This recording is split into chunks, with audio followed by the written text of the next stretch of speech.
to our podcast brought to you by the South Asia Center Bureau. I am your host Anil Singh. In this podcast, we will look at the question whether the Nepal Army was right or wrong in what they did in the Gen Z uprising.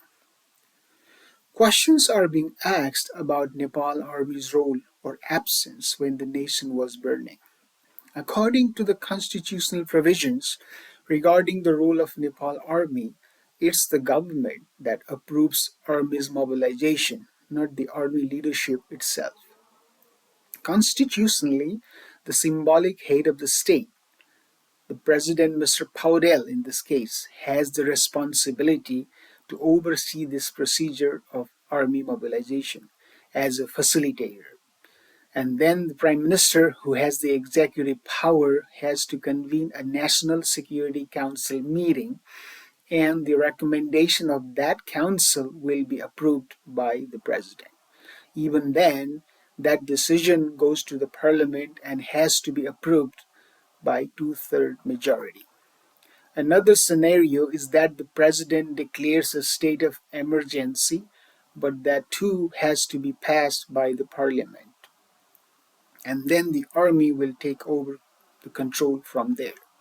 Clearly, neither of the procedures was followed because the crisis required a different solution, a solution that would take the country out with minimum damage of lives and properties.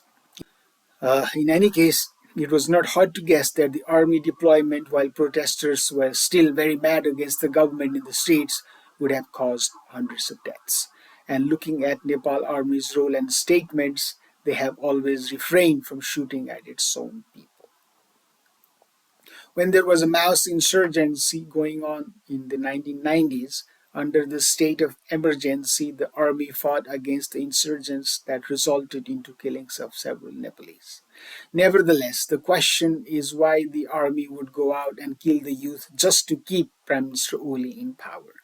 Nepalese were already fed up with Oli and his cronies. Several senior leaders in his own CPN UML party had been scrambling due to Oli's consolidation of personal power. The same with the Nepali Congress's Sher Bahadur Deuba.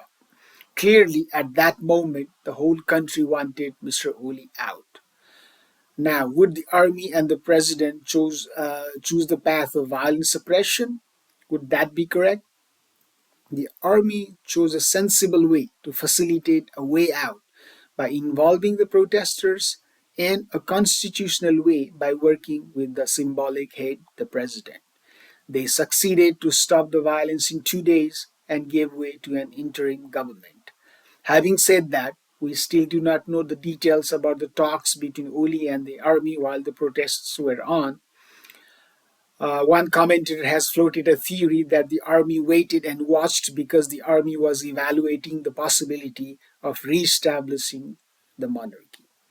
Finally, there is the question of constitutionality of the dissolution of the parliament by the interim government formed as the Gen G desired. We will bring that up for you in our next episode. Thank you for listening, and do not forget to hear us in our next podcast. Take care. Bye. Adios.